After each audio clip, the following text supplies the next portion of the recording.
Hello my sweeties and welcome back to my channel. If you don't already know me, my name is Celise and thank you for joining my spooky little family. In today's video, we will be talking about the best and not so best horror films of 2023. Let's get into the video.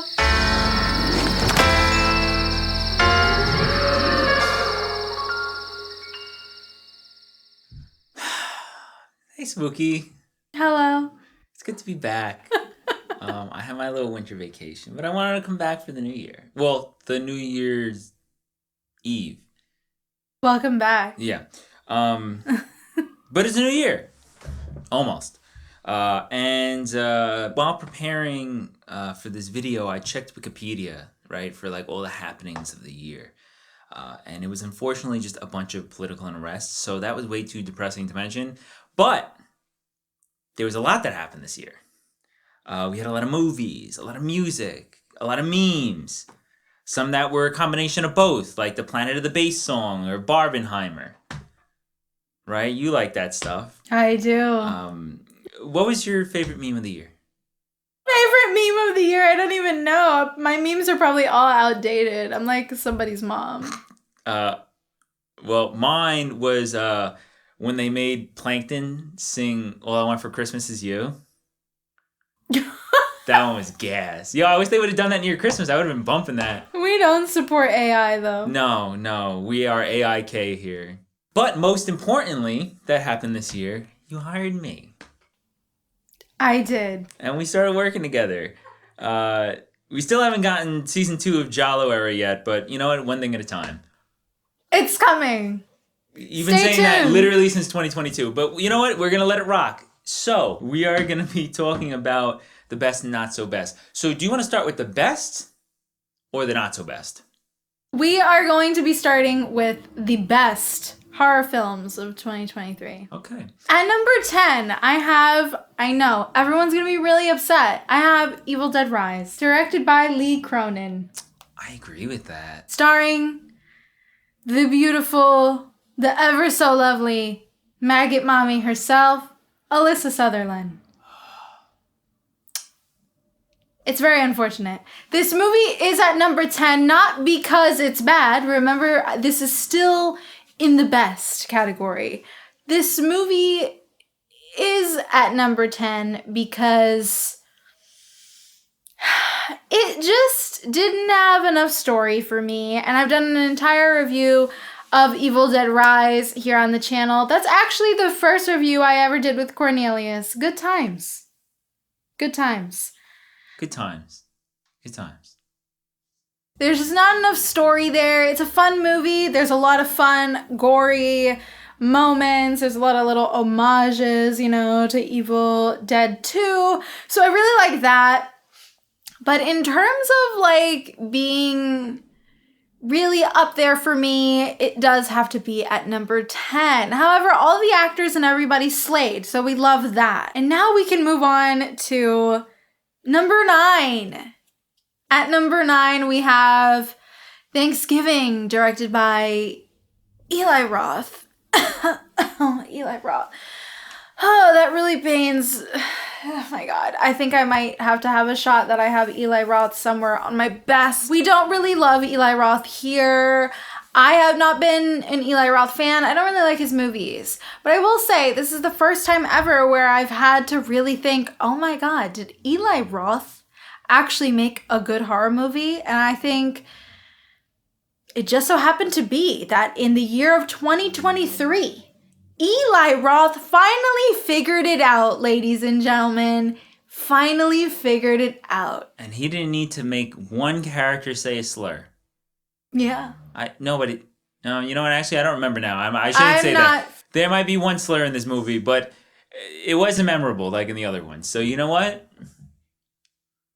I don't remember. But Eli Roth tends to make all his characters really one note. Yes. And everything is really stupid and corny usually. This one, the characters are not that fleshed out or amazing or anything, but he did a little bit more with it. I can give props. The killer, the look, it's good. It's good. And Daddy Dempsey did slay for us. That he did. Really happy. We're getting a lot of like Silver Fox daddies this year, and I'm kind of living for it, you know? I'm in my future MILF era. Spooky, I just think that you're in your DILF era. Valid. At number 8, I have It's a Wonderful Knife. This is directed by Tyler McIntyre. So, better Thanksgiving at Christmas movie. Yes. Yeah. Wow, this is actually the year too that we did get some solid holiday horror films. I did not think I'd be saying that probably ever, because usually holiday horror tends to be very hit or miss for me. But I'm really happy that I have 2 holiday horrors on here, and this one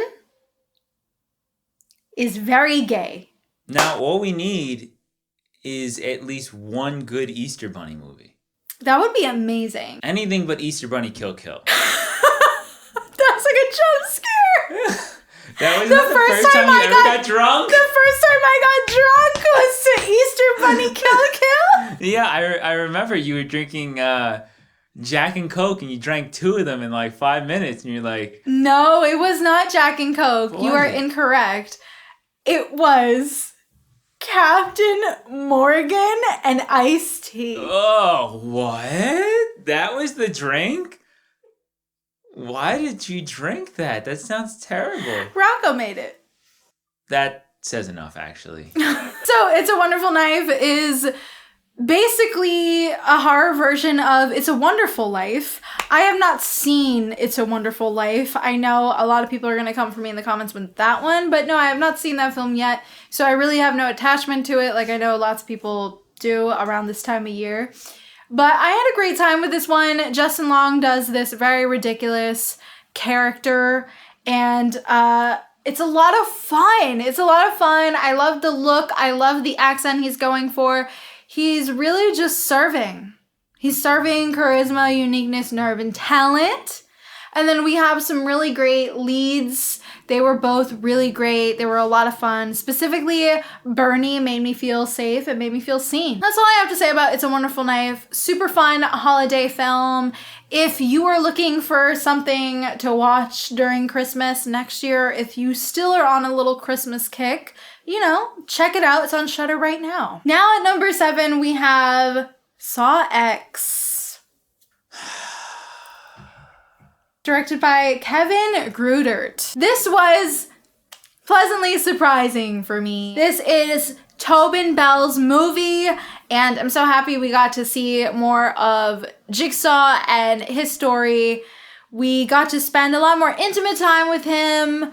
It was a journey. I really liked it. It does have its issues in the 3rd act. However, this was just a great time for me, and I gotta say, hearing the Hello Zepp theme play in the theater is like an experience like no other. Like I want to do that all the time. I will be seated for all the following Saw movies after this experience. Shout out my patron Francis for getting me into the Saw universe. Thank you. We stan. We stances.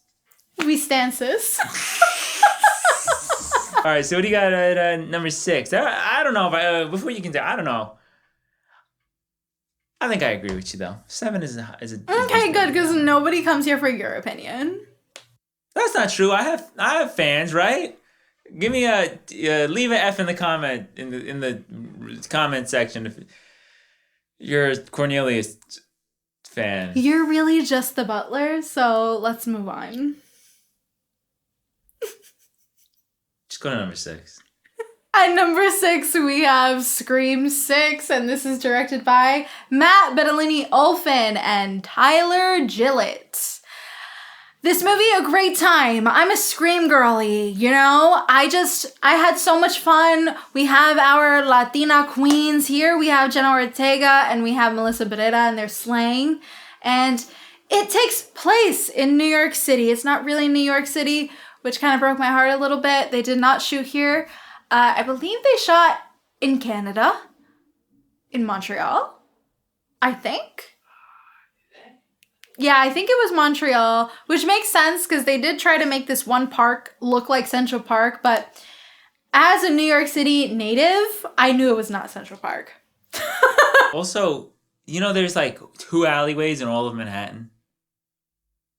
I did not know that. Yeah. That makes sense. All these movies, they're always in alleyways in Manhattan. Have you ever seen an alleyway in Manhattan? I've never seen an alleyway in Manhattan. That's true, because Jason Takes Manhattan, there's this crazy alleyway that I'm like, where's that? It's not. I've never seen that in my life. It's not there.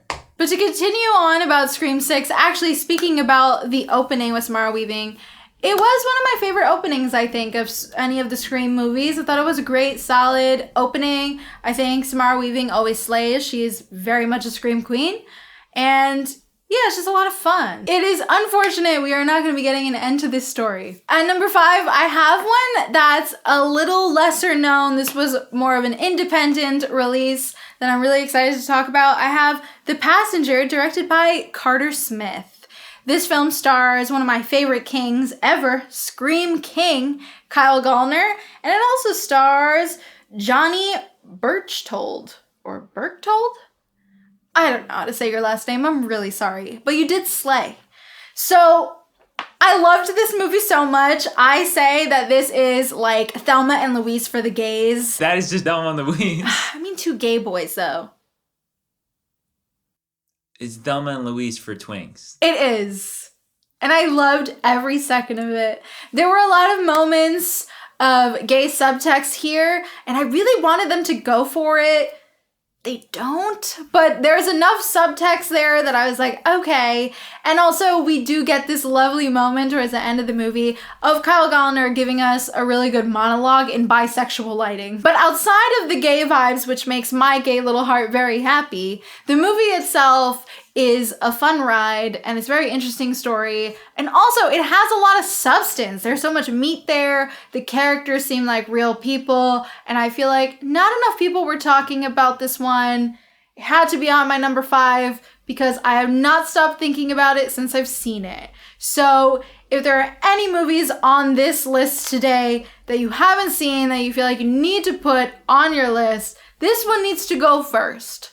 That's all I have to say. This movie kind of exists in this weird universe of stories that would have ended before they happened had the lead character just discovered Squishmallows. What? That's like the only movie in that cinematic universe. I really want a draft Squishmallow now after seeing this movie. Comment down below if you've seen The Passenger, you'll know about the draft thing. We can move on. And now, speaking of underrated movies this year, at number 4, we have Rebirth, directed by Laura Moss. And this stars 2 queens, Marin Ireland and Judy Reyes, which I love her. Dominican queen, icon, baddie, so underrated for so long. And my bitch is out here doing horror movies now. Wait, what was this one about? I don't want to spoil it because it's like not enough people are talking about it. But it's the one where something happens to her daughter and then they end up doing the experiment. They bring... Yes, okay. This one was dope. You guys should watch this one.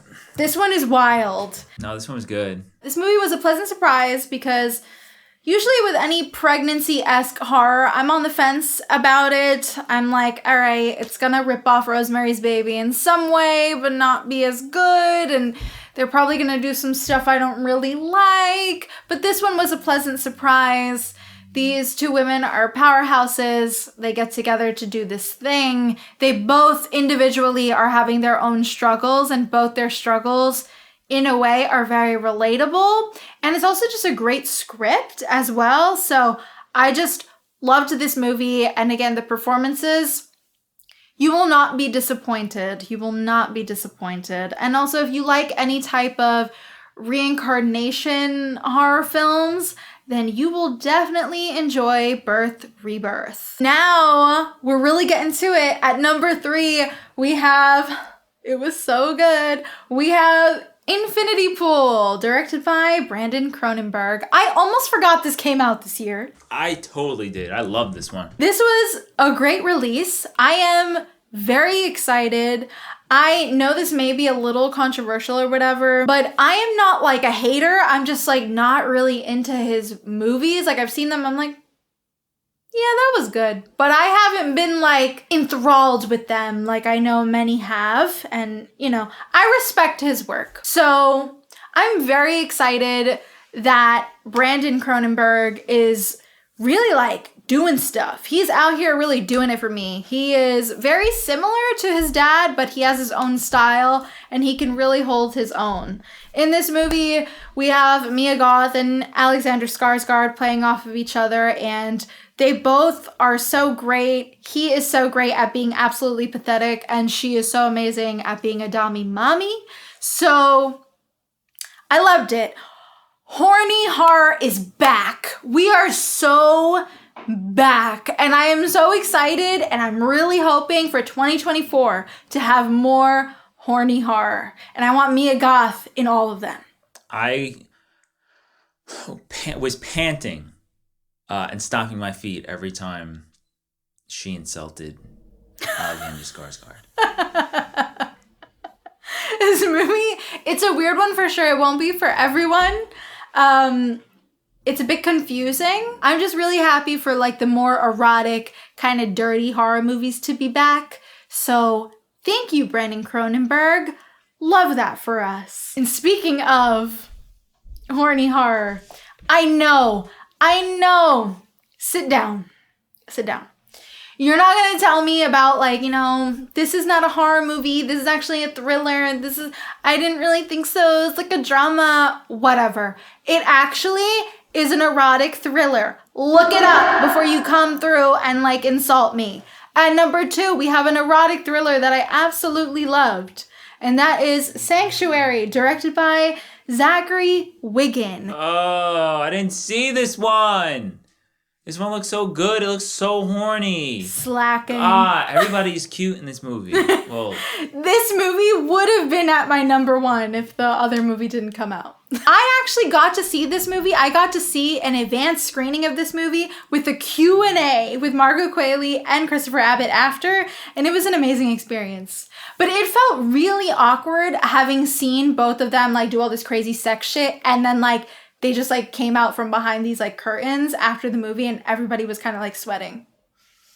So it's like kind of awkward. It was like, oh my God, you're here. This one and Infinity Pool would be a great double feature if you have not seen these 2 movies and you're like, I really want to end the year with a bang. With a bang. Yes, then you need to see these movies together. 2 Dami mommies. But this one was really surprising because it has this ending that I guess you don't really think that that's what the ending is going to be. I loved the ending because I was like, wow, that really feels like something I would write. Thank you. I felt very seen with the script specifically. And it's a great script, by the way. So if you really want to watch something with like good dialogue, good script, good acting, this is the one. And again, erotic thriller. It is not scary. It's just sexy. That's it. Now we can move on. There are some really trash dudes that leave some silly comments in your comment section. I'm sure they're afraid of bad bitches, so this is a horror movie for them. They are. Have you never heard of keep your silly comments in your stupid pocket? Silly. Yeah. That was Shakespeare, right?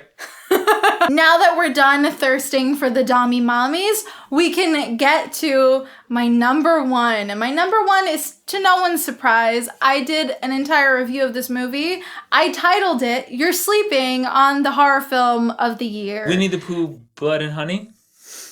No. And that film is When Evil Lurks, directed by Damien Rugna. I love this movie. This is my movie of the year. I have seen this movie now twice. I plan on seeing it again. And let me just say, it's better a second time. It really is. You pick up so many different little things. There's so many subtleties in the actors' performances that you really get in the second watch. And this movie is so good. Damien Rugna is just doing horror different right now. He is so refreshing. He is doing so many interesting little things with possession and brujeria, and he just has his own style that I'm just really loving. He just nails this sense of dread and this darkness, and all his characters are relatable. Specifically for me, it felt very relatable. Being a Latina person, I felt like I really related to a lot of the characters. A lot of what the grandma was saying was very relatable for me in like the way some of my family acts. So I just love this movie. It was terrifying. It's gory. It has amazing practical effects. The actors are all great. And I have went on and on about this, waxing poetic, in my review. So if you'd like to see my full review on that, it is spoiler free. So if you haven't seen the movie and you want to know my rating and all that stuff, you can check it out. I'll just link it right there. Hell yeah, that was a good list. Thank you. I do my best, you know? You have a good taste in movies. Oh my god. Thanks. If you had like a YouTube channel, I'd watch it. Oh my god. So what movies fucking suck this year? So let's talk about that. So in total today, I don't think I've told everyone here, we do not have 20. We have 23 movies. So we did our 10 best. And let me tell you, baddies, I had to do 10 best because we unfortunately really got a lot of shit this year. Honestly, you could have done 23 of just bad movies. It was rough, to say the least. I think it was really hard trying to figure out my ranking exactly because there was a lot of releases, but just a lot of them were just a miss. At number 13, this is at number 13 because this movie is well made. It's well made and it's not a bad movie. This just happened to be not for me, and this movie seemed to be severely overhyped for me. Overrated. At number 13, we have Talk to Me, directed by Michael Filippo and Danny Filippo. I spoke about this movie a lot. I did an entire review. If you want to know my thoughts way more in depth and hear the reason why this movie wasn't really for me, then you can check out that review. I'm not really going to go into a whole rant here. But this movie is at number 13 simply because it is not one of the worst movies I've ever seen. It's not a bad movie. It's just painfully mid. It just unfortunately was kind of just a movie that I was like, okay, at the end of, and I feel like when I'm just like, okay, it's not for me. I don't think it's that interesting of a possession movie. If I'm being honest, I think When Evil Lurks really outdid this movie when it comes to possession and demonic entities. I don't know, this one, there was something about it that just didn't resonate with me. I didn't feel like I could connect to our lead character. I didn't really feel like it was all that scary, and I also didn't feel like it was emotional enough. It was not really emotionally driven enough for me. I do think that the lead actress was great, and I'm really happy for the directors who are YouTubers. So that's amazing. Congrats. The movie did well. We're getting a part 2. I'm gonna go see part 2. I'm hoping I like it. That's all I have to say about Talk to Me. Just not really for me. Just like a little bit boring, you know what I mean? A little bit overrated. I hope that the sequel is Talk to Me. What? Like, I hope the sequel is Talk to Me. No. No, come on. Where's the Filippo brothers? Come on. Let me, give me a line to them. Come on, guys. I got ideas here. I'm an idea guy, you know? We can move on. At number 12, I have a movie that I gave a good review. So you see how this is working out? This is just, they could have been better. And that's what I'm saying. At number 12, I have Five Nights at Freddy's, directed by Emma Tammy. I gave this movie a solid review. I don't think that this film was that great. I think, unfortunately, got a little bit lost in the sauce. There was a lot of lore they had to handle. I don't think they knew how to handle it. I think they were confused at the tone a lot of the time. So that kind of sucked. That kind of hurt my heart. But the animatronics looked great. The actors were all very good. I was a big fan of the little girl and Josh Hutcherson. They had great chemistry. And I love Elizabeth Lale and Matthew Lillard. So great cast, great animatronics, fun vibes. You know, it's a cute movie. I would watch it again. It's cute. It's light. You put it on just for like funsies and it's cute. And you're there to see Foxy serve and slay. That's what I went for, you know. Unfortunately, the script is a little wonky and the editing as well was throwing me off. The editing was a big reason I didn't give this movie a higher rating or a higher praise. The editing was very strange. There was a lot of moments that were very weird, some dead air, jumping all over the place. I really hope we do better in Five Nights at Freddy's 2 because I'm a FNAF fan. I love the games. Foxy and me are one. And that's all I have to say. Now at number 11, I also gave this film a review. Wow, I covered a lot of films for you guys this year. I'm very proud of myself. I did lots of work. At number 11, we have The Exorcist Believer, directed by David Gordon Green. I didn't hate this movie as much as everybody else did. I know. Everybody was saying it was like the worst. They're saying it's the worst movie of the year. They're saying it's like so bad.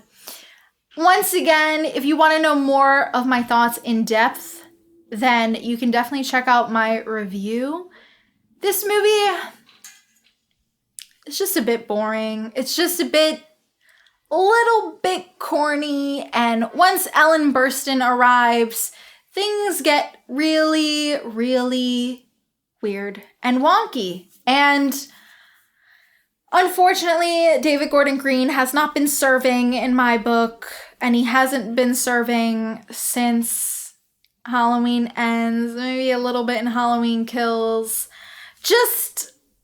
He hasn't been impressing me. I think David Gordon Green needs a little bit of a break. I think he needs some time to feel some inspiration. I would like to see something original from David Gordon Green. Maybe we could do that, and then maybe I can decide how I feel about him as a director. That's all I have to say.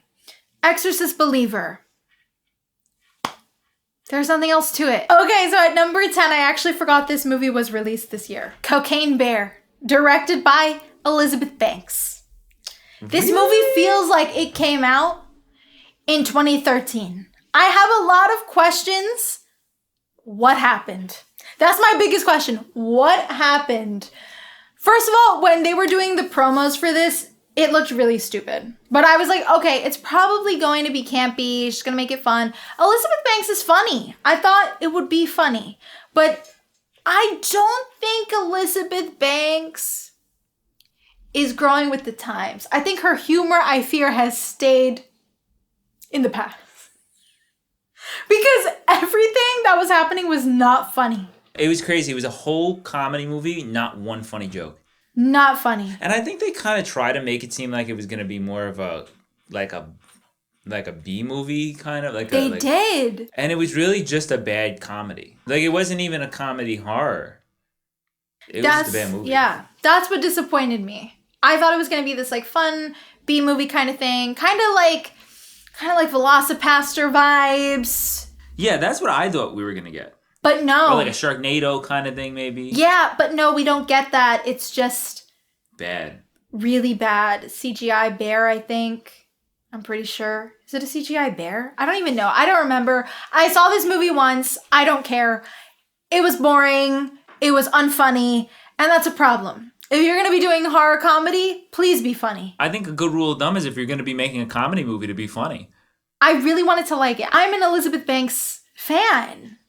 But girl, this was like a little embarrassing. I don't know. Like, I'm not going to forget about that one. So like, I hope your next one, like, you step it up, girl. Well, you know, in its defense, this wasn't the only movie on your list that felt like it was made in 2013, right? Yes. This is how we get right into the next one. So now at number 9, we have one that just did not work for me. And I'm not really sure who it worked for. Apparently enough people. I'm not going to... Just... What's the movie? But not for me. It is Renfield's. This film is directed by Chris McKay, who I am unfamiliar with. Womp womp. This film has Nicholas Hoult and Nicolas Cage. How do you fumble? The script was It was not scripting. No. It was not working. It was not working. There were some old, like, Tumblr jokes in there There from, was like, a Tumblr joke. so long ago. Like, I don't really know. Do y'all have anyone looking at the script before you, like, turn it in? I don't know. This wasn't good because it was not funny. And it wasn't scary. It wasn't really anything.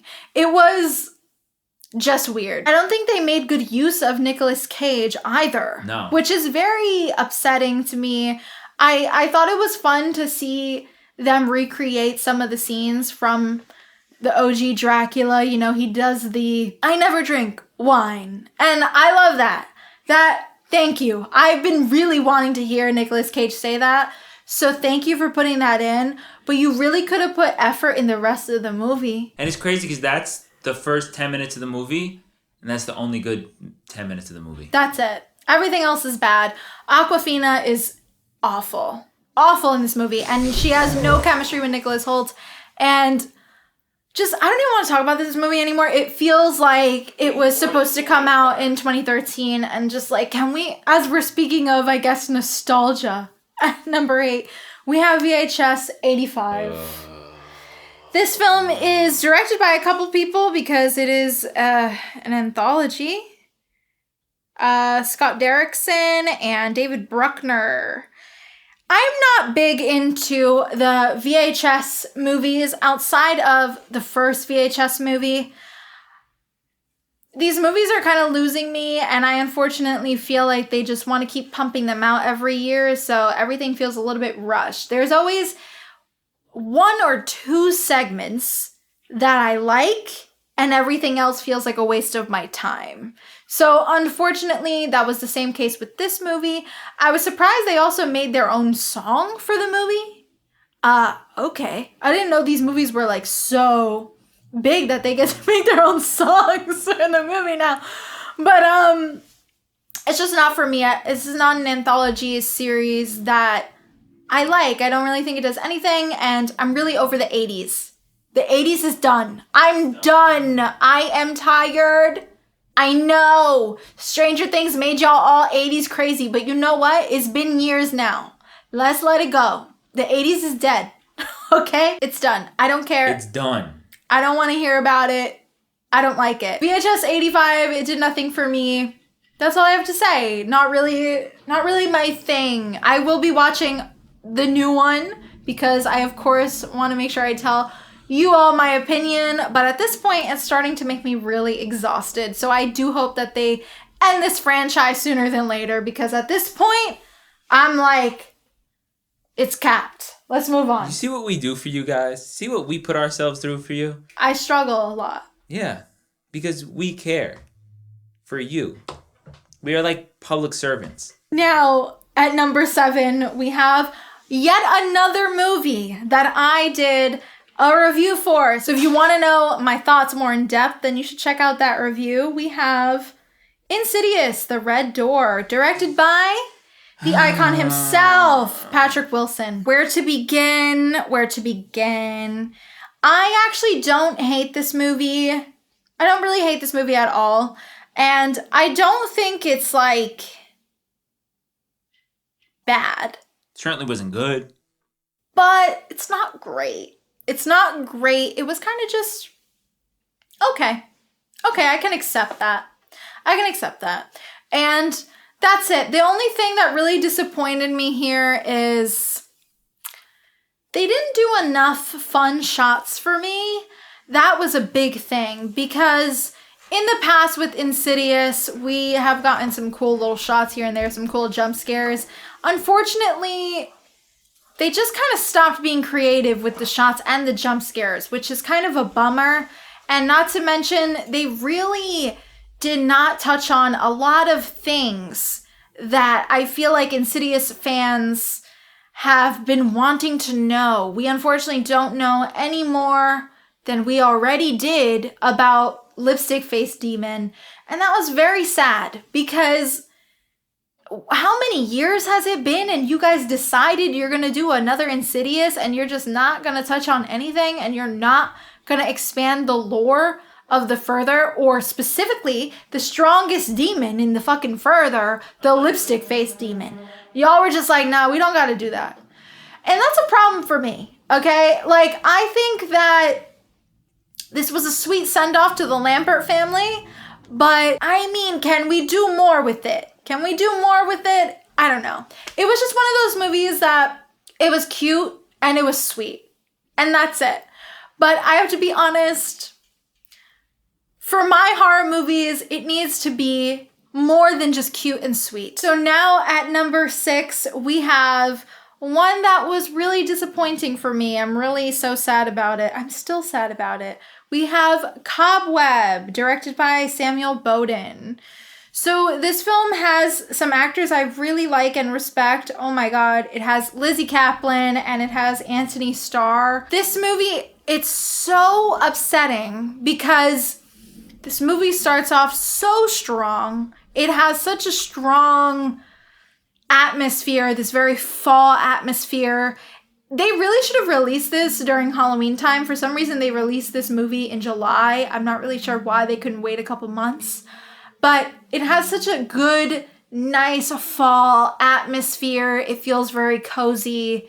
It starts off so strong. We're getting a great performance from Lizzie Kaplan and a great performance from Anthony Starr. And they're bouncing off each other so well. And then suddenly when we get to Act 3, it seems like they ran out of budget and they ran out of time because it feels half-assed. And it was very upsetting because I was so excited. There were some genuinely really creepy moments that I was like, oh my God, how did they do that? That was such a smart way to frame that. And like, that was actually really effective. But once we get to that third act and we see, I don't want to spoil too much, but we see a certain character look a certain way, you're like, what? And then it just gets really lost in the sauce. It was really unfortunate for me, but I put it at number 6 because the first half I really do think is very solid. And speaking of having no time, this film actually made me feel like I wasted my time. So at number 5, we have The Popes Exorcist. I don't even know who this is directed by.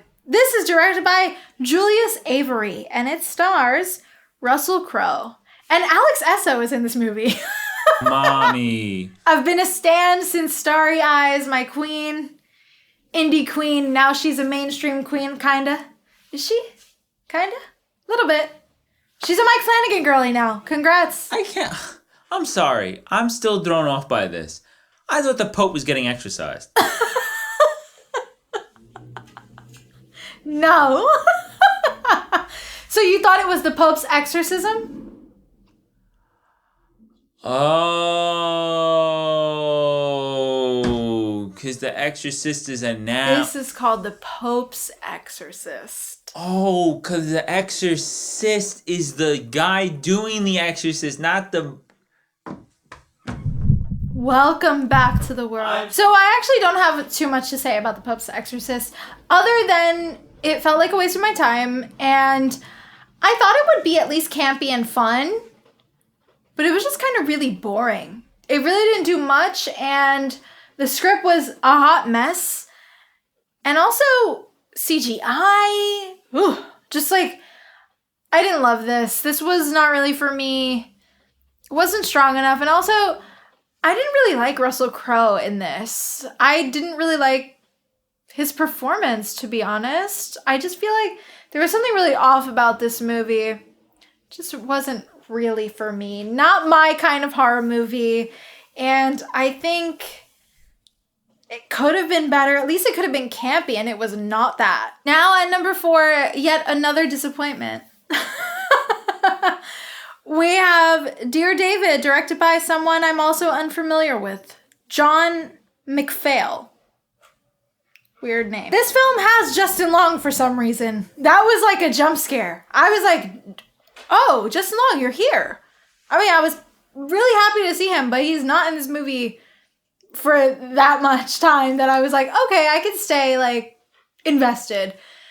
This movie is about the Twitter thread that one guy did from BuzzFeed. This happened in I don't even know. 2017 or something. Forever ago.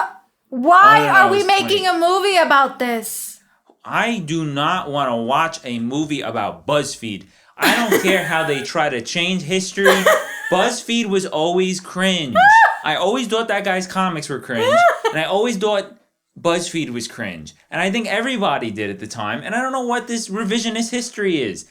What are we trying to rehabilitate BuzzFeed for? It was always trash. Let's talk about why Dear David did not serve. It didn't serve because it was incredibly boring. There's no way to make this story about this Twitter thread interesting. The reason why the Twitter thread at the time was scary is because we were all young and we were reading it online and it was like, oh my God, this is tea. Oh my God, I'm invested. You know when you're reading creepypastas as a kid? It was like that. You cannot make that into a movie. No one cares. Why would I care now? I forgot about the thread. Yeah. It took me a minute to understand what the trailer was about. I'm sorry that I wasn't on Bushwick Thrift Shopping Twitter in 2019 or whenever this happened. But it's a different demographic of people than us that was into this thread. I can't find myself to care. And it's like a movie about a guy posting on Twitter. This movie, I don't know. It must be for chronically online people. I didn't care. It was boring. You cannot make movies about a Twitter thread. Stop. That's all I have to say about Dear David. It really should have stayed in the writer's room. Now, we're at the top 3 now. So these were the movies that really, really annoyed me to no end. At number 3, we have Malum, directed by Anthony de Blasi. Okay, I have a lot of questions for Anthony de Blasi.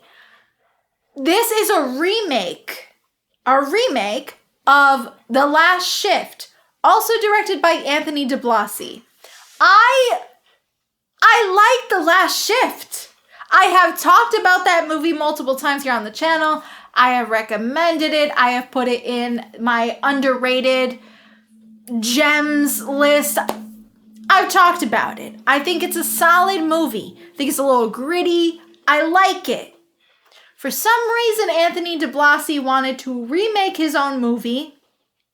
He wanted to remake it, I guess, with more money and do more of what I guess he originally wanted to do, but he didn't have a bigger budget at the time.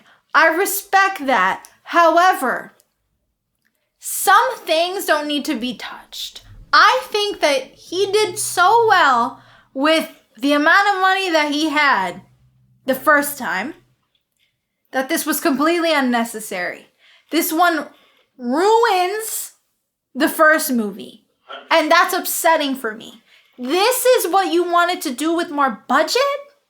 I'm upset for you. I don't know what happened in this movie.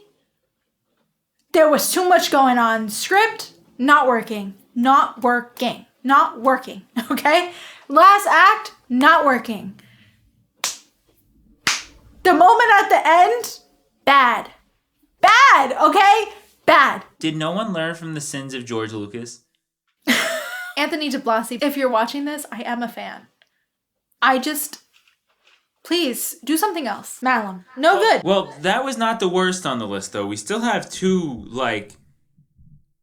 banger shitty movies on this list. These next 2, 10 times worse than what I was just saying. At number 2, this is to no one's surprise, it is Beau is Afraid, directed by Ari Aster. I am hating that I have to put, I'm getting heartburn. The fact that I have to put Ari Aster here hurts me. Ari Aster, we need to have a talk. You deserve to be here right now. This is flopping. This is flop era. I'm upset by this movie. This movie is 3 hours long. The acting and everything, well-made movie. beautifully shot. The acting is great. It's a very well-made, technically well-made movie. However, this movie is definitely the one on this list that gets lost in the sauce the most. Oh, yeah. This movie goes all over the place, and I'm not really sure what Ari Aster was going for. And whoever thinks they know what he was going for, please let me know. Because I have no idea what was going on in this movie. There's at one point where it kind of like turns into Wizard of Oz, and I don't know why. Because mommy issues. Mommy issues. We understand the assignment. We understand the mommy issues. I think I was done when I saw like the big penis animatronic in the basement. Remember that? Yo, where can I buy one of those? That was just You think crazy. I could get one for this apartment? I would hate it. All the actors are great and everything. Joaquin Phoenix was great.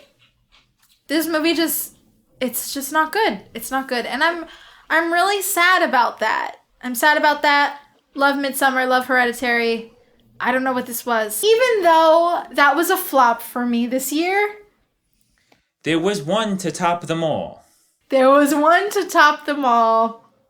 And unfortunately, I will not be saying the director's name of this movie because it appears that you can't talk about this movie because a fellow creator got attacked for saying his thoughts on this movie. And that's kind of bullshit. If you're making movies, it's gonna happen. You get bad, you get good criticism. It is what it is. That movie is Winnie the Pooh, Blood and Honey. Is anyone surprised? See, I feel like in any other situation, putting a movie like this as the worst of the year would be kind of like a, wow, bro, you didn't get the joke moment. But Yeah. I think this movie was just so devoid of fun It was. that it was kind of insulting to people who really like shitty B-Tubi movies. And like me and Spooky, we are no schleps when it comes to shitty Tubi movies. We love shitty Tubi movies. We love that. We could watch the shittiest of Tubi movies all the way through. But this one was joyless. When this film was announced, I was excited. And I was excited because I like stupid B movies like this. I love this kind of stupid stuff. I love Velocipaster. However, this movie, there was no fun to be had. I don't know what happened, but everything about this movie felt rushed, and I'm just not into it. I don't like the way Pooh looks. He looks awful. I think the script itself was terrible.